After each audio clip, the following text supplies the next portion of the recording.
किछि समय आगु भोट देइछन्ति बीजेपी प्रार्थी जय ढोलकिया सर एवं एबे आपण भोट देइछन्ति एबे विभिन्न बूथ बुलुछन्ति को जगह गलेनी एवं केमिति गणतंत्र रो एही महान पर्व रे लोक मानकु शामिल होआ पई आपण अपील करिवे।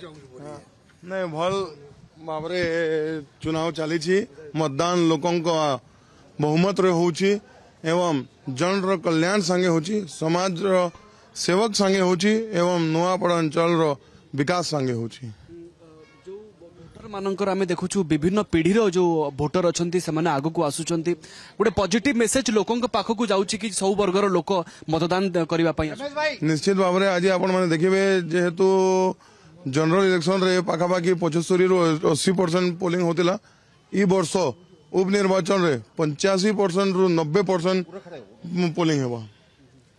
अनेक अनेक धन्यवाद आपन को सीधा सड़क आपण जय ढोलकिया को शुणुले एवं किछि समय आगु से भोट देकी फेरिछंती ता आगु प्रतिक्रिया रखुले जे गणतंत्र यही महान पर्व रे समस्ते आसिक सामिल हुंतु भोट देके जानतु निज निज नेता बाछंतु। वीडियोग्राफर राजकुमार सहित प्रवीण कुमार साहू कलिंग टीवी।